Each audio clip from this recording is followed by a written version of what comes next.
Hi everyone, welcome back to another video. So today I am going to be doing a watercolor review.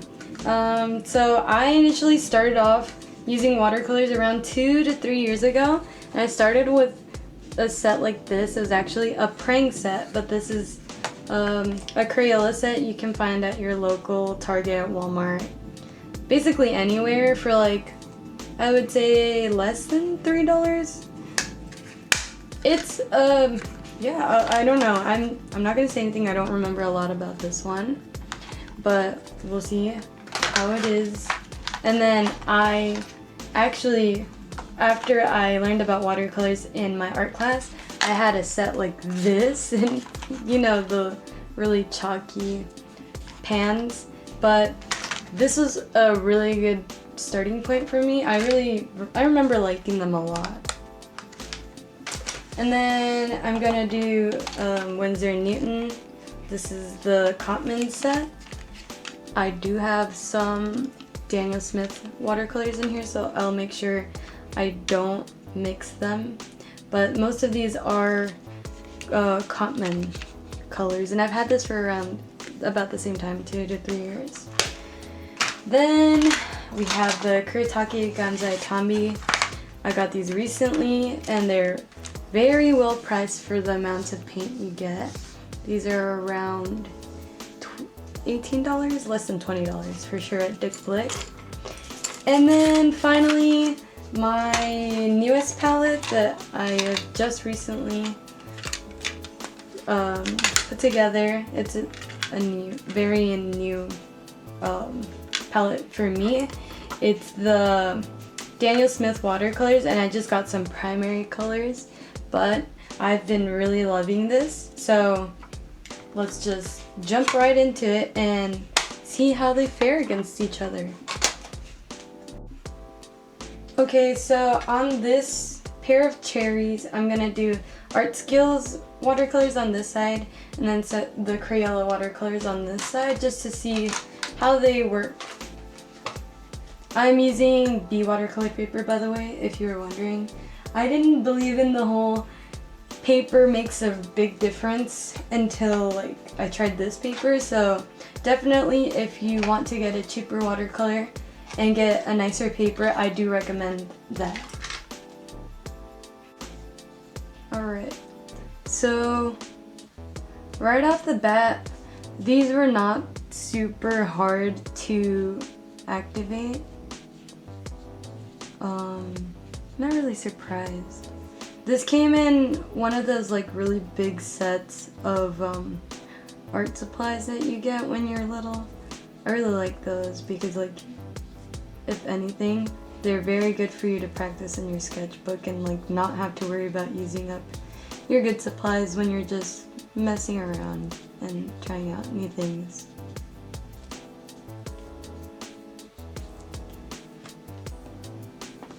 So I am noticing that it's kind of hard to mix the colors together so that you can get like a darker color. I try to get a purple from the palette and a red so that I can darken up this red. And it was kind of like granulating. You could see like how chalky it is in here.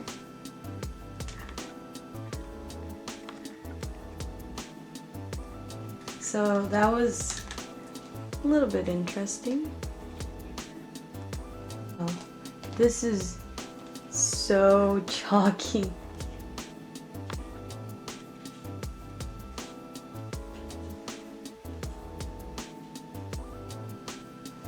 Focus.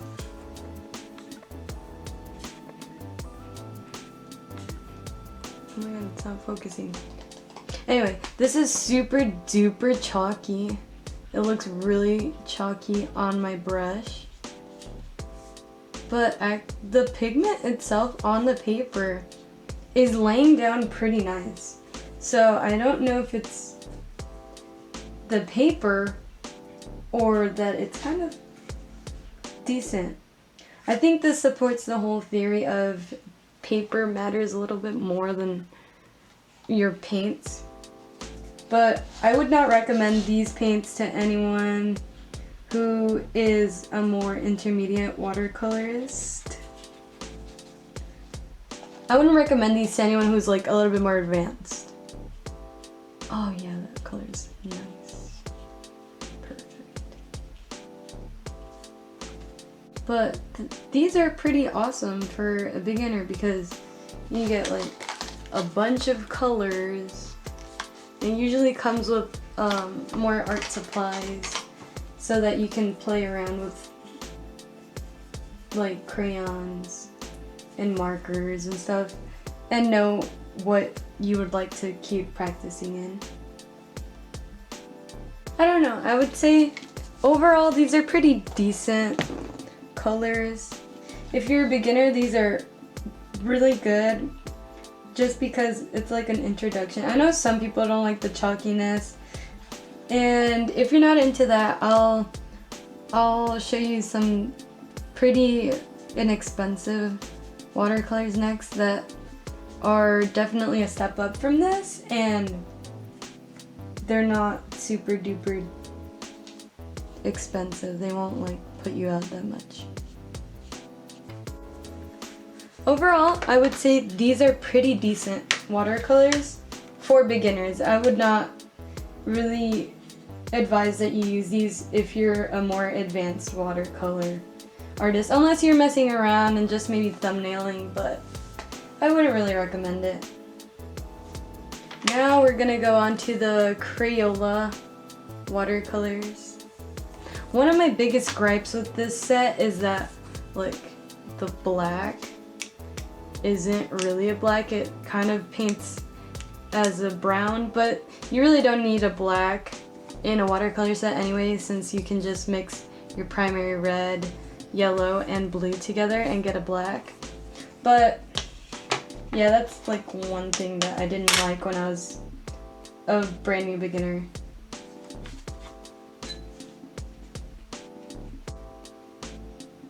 Ooh, right off the bat, you can tell the difference. This one actually looks a little bit more pigmented than the other one.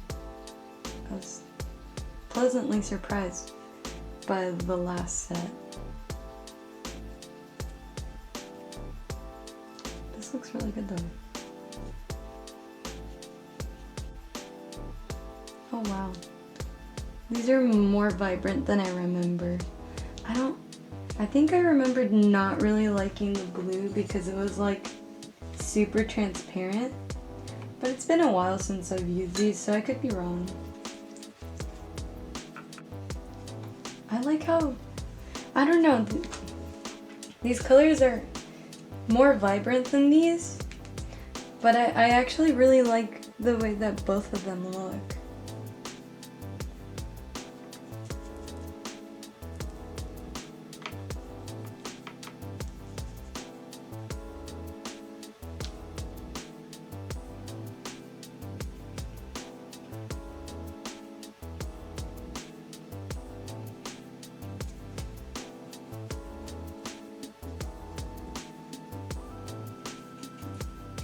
Let's see.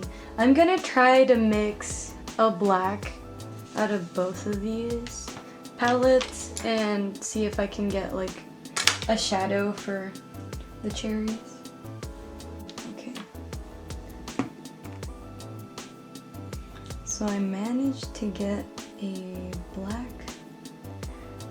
I managed to get a black out of the Crayola set. The yellow is very hard to activate, so just keep that in mind when you're using these. You might want to let it soak in water before you start using it. I'm gonna try and mix from the Art Skills palette. Alright, and I actually managed to get a black out of the Art Skills palette as well, but I do not like the way that the yellow looks. I don't know, that might just be a personal thing, but I really do not like the way that the yellow activates.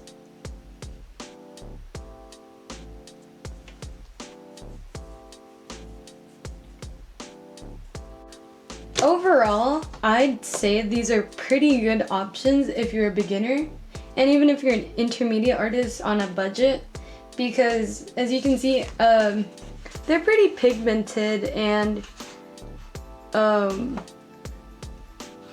yeah, I don't know. It depends on what you like. The art skills one is a little bit more, like, the colors are more earthy, I would say, and then the Crayola colors are a little bit more cartoony, and they kind of just like pop a little bit more. But it's up to your preference. I wouldn't say these are bad. It all depends on your skill level as well. Like, doesn't matter what kind of watercolors you get, even if you get the super expensive paints, you just need to practice and work with the supplies that you have. But if you are looking to upgrade your watercolors, I do have a Winsor Newton set here that I originally bought on Amazon for around $18, and it comes with 12 half pans, and let's just test them out and see how these fare against the art skills and Crayola swatches. Alright, so now going into this, I'm going to approach it the exact same way, and just going to go in with, what is this one? Okay, so this is a student grade watercolor set, and it's one of the more popular ones. That's the first reason that I got it.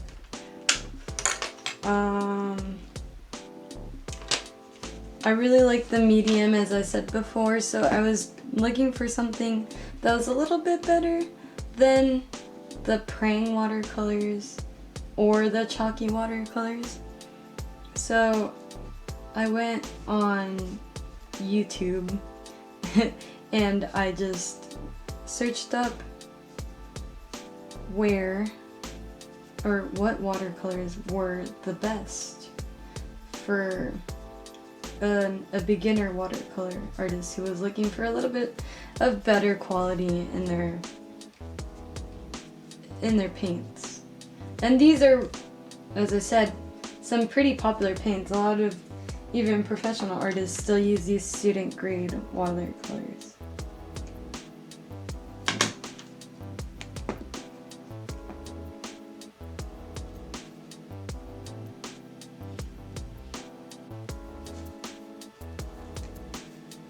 The color on this is kind of similar to the like chalkier palette I just tried. They're more earthy, not super saturated like the Crayolas.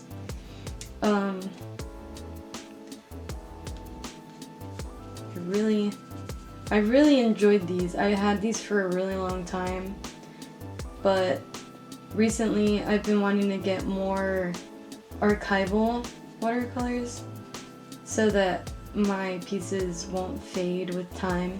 If you didn't know, the difference between a student grade and a professional grade watercolor is that the student grades are more of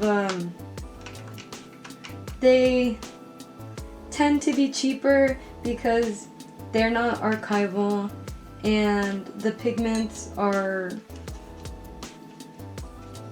just not as high quality as the more professional watercolors. I used to carry these everywhere with me because of their size. They are very convenient in size. I love them. They have like a soft spot in my heart forever. But as of recently, I've been trying out different watercolors, and it's been pretty fun seeing what higher quality paints can do. And it's super easy to mix these colors compared to the cheaper watercolors, since you really don't have to wet them that much to activate. And then They're just easy to transfer onto your brush and paint straight onto your paper.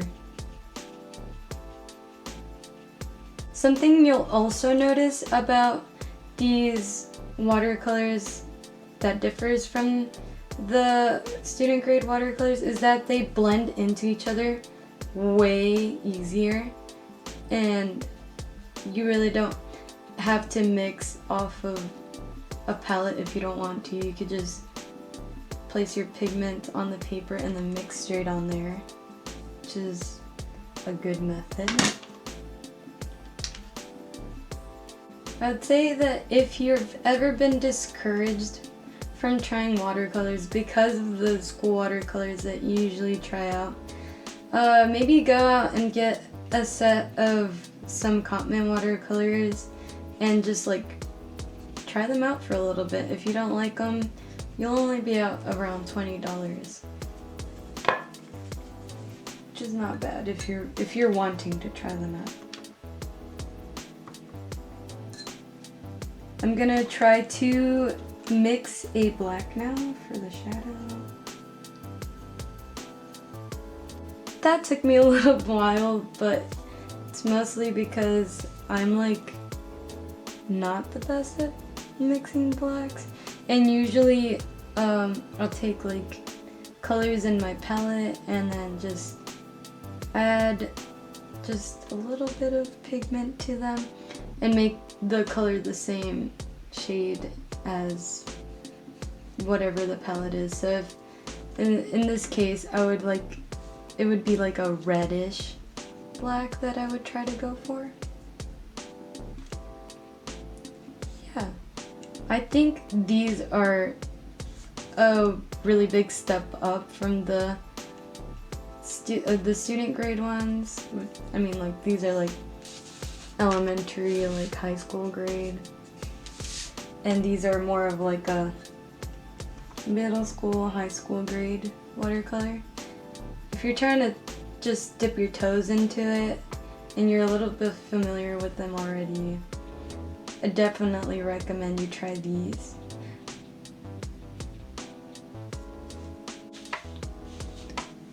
Alright, so this is what it looks like. It's not the best. I actually think these cherries look way better, but it's just because I didn't blend these out too well. But I do recommend these. These are super pigmented and they're fairly cheap if you're trying to upgrade your watercolors. Alright, so sorry about that. I thought I was recording and I just started rolling without checking. What I was saying is I'm going to be testing out the Kuretake Gansai Tambi watercolors.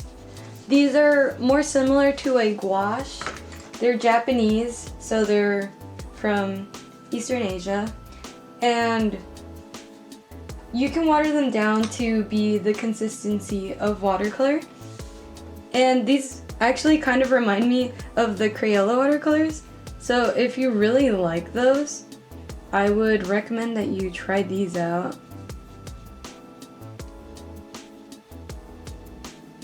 The pan size is also very nice. It's like a full pan size. They are kind of shallow. That's the only downside. But if you're looking to upgrade and you really don't know what you would want in a watercolor, I recommend these.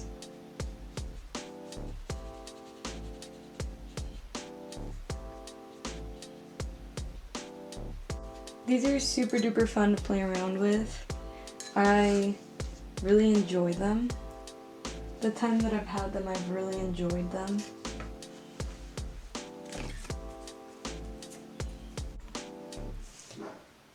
I really like the way these behave, and maybe it's because they're a little bit more opaque, or maybe it's the pigment that they have. It's pretty awesome. I really like it.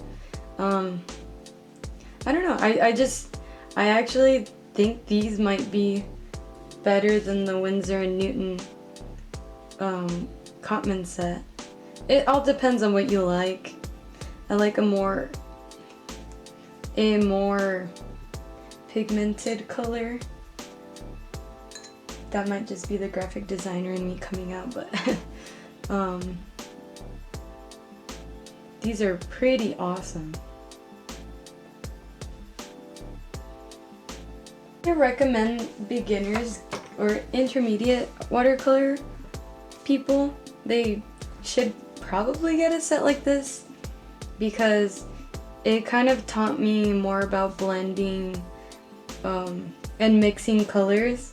I didn't really understand the concept of warm and cool colors until I got this set, and it was pretty fun, like being able to see which colors do mix and which colors don't mix. These are really fun to play with. When I got them, I was still doing Inktober. Oh, so I guess actually I got them sooner than I thought I did. So I was finishing up Inktober and I wanted to start adding color because it was like the last week. And my first piece that I did was Chibi Usa. If you want to see it, it's on my Instagram. It was like towards the end. It was day 26. And then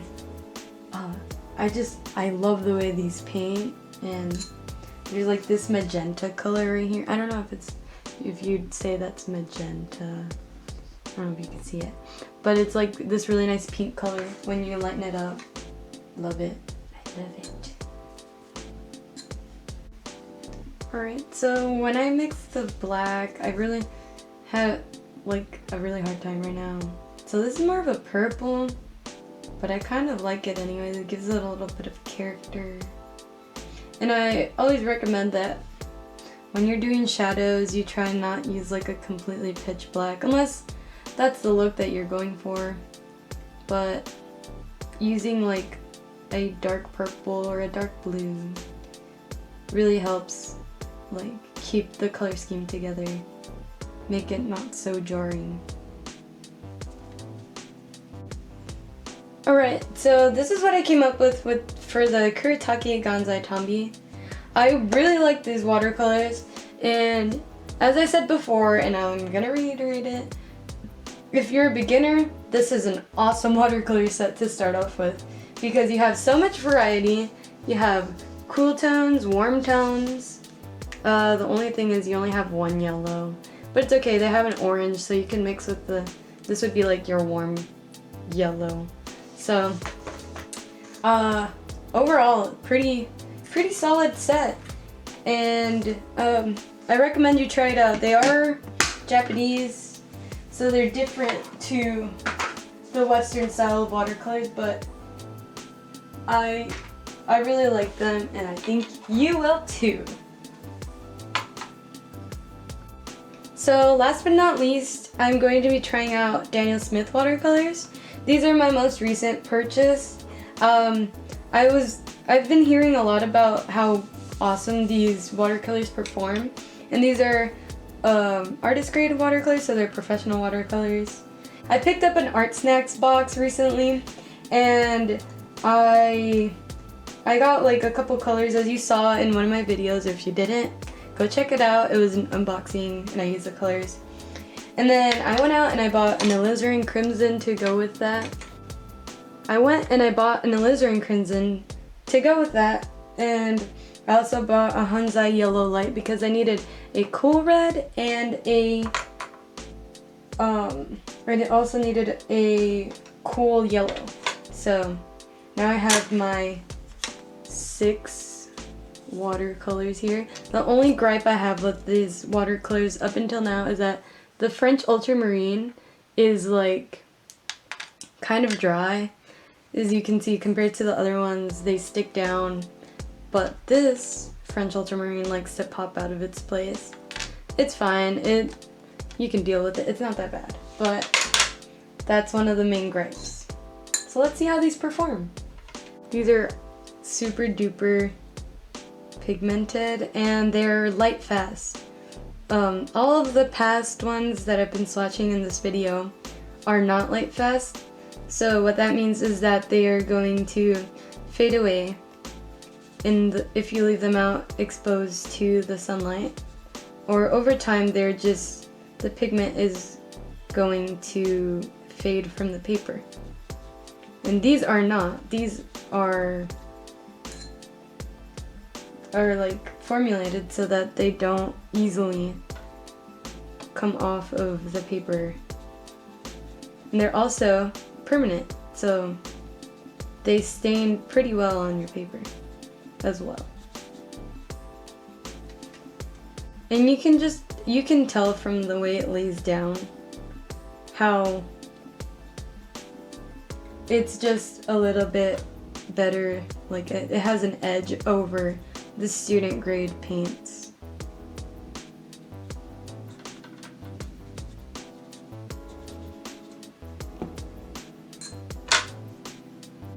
These are also super duper easy to mix, and I really like the way that they end up looking when they're laid down. They're like super duper schmooper easy to mix, and they have this thing called granulation where like they have this really nice texture once they dry, and it looks awesome, at least to me. Some people don't like it. I do personally, and I don't know. I would consider, if you are a intermediate to advanced watercolor artist, these are where it's at, honestly. I have not tried the Winsor Newton professional watercolors, so I can't really talk about those, but I've heard that these are better than those. These are so nice to work with. Like, they're just super easy. They blend into each other super nicely. They are super, I've been saying super so much right now, but I think they're very, very good quality, and they should be, because the tubes, they are really actually pretty expensive for the amount that you get, but I guess that's the premium you had to pay when you are working with archival, high pigment, single pigment watercolors. See the green. I can get some really pretty greens out of this set. The phthalo blue has got to be my favorite color that I've tried from their set as of right now. I haven't tried a lot, but the phthalo blue is magnificent, gorgeous, astounding. 10 out of 10. If you can try one color, phthalo blue green shade is awesome. So as you can see on these cherries, the colors, they just like blend into each other super seamlessly, and I really like that. I want to start growing my collection of these, but it's probably going to take a little while since they are pretty pricey.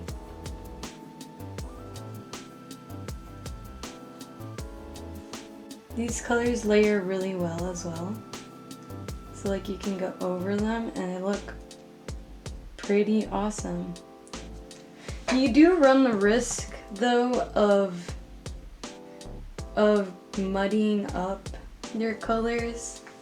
With these you can like go a little bit overboard, which I have done before, but they're super fun to work with because they're really easy to mix. I hardly ever have a hard time mixing these. So I would recommend these to a beginner, but they are more pricey. So if you don't know if you like watercolors, I would say go with the Kuritake's or the Winsor Newtons or the Art Skills, just so that you don't waste a pretty penny just trying out something that you might not like.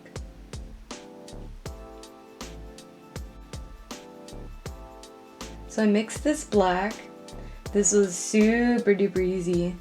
since the colors are very easy to activate. And you can tell it's like a really nice shade. It's not too dark. It's also not too light. These are really an enjoyable experience when your watercolor is not fighting against you, but it is fighting with you. That's the best. So that's what I like about these.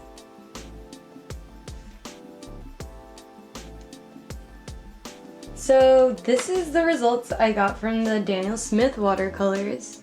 As you can see, there's a really good big difference between these and the ones on top, the Winsor & Newton, because you can tell that these blend much better. They're more vibrant than the Winsor & Newton, and I don't know, they're just super duper easy to work with, and they're archival, and I could go on and on about them.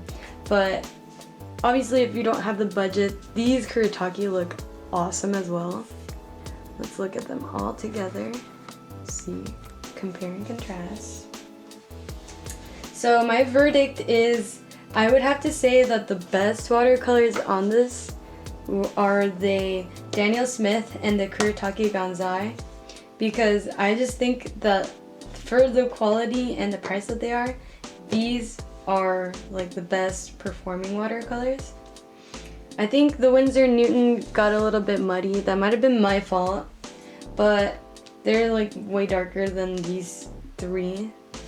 And these actually look pretty nice. These Art Skills and Crayola cherries look pretty awesome. I really like the way this came out. So if you guys are wanting to buy some watercolors, I definitely recommend Daniel Smith and Kuretake. You can just see it in the results. And for me, I don't know, I'm really mixed, but I think my favorite are the Kuretake Gansai, just because of how pigmented they are. They kind of remind me, as I said before, of the Crayolas. They're just like way better quality, and if you want them to be thicker, more of a gouache, you can do that. They're really versatile, and they're not that expensive, so I hope this gives you a scope of what different watercolors can do for you, and I hope you go out and create something awesome. Alright, so that's all I have for you guys today. Let me know which watercolors were your favorite. Thank you so much for watching. Please consider subscribing and liking, and I'll see you guys in the next one. Peace out.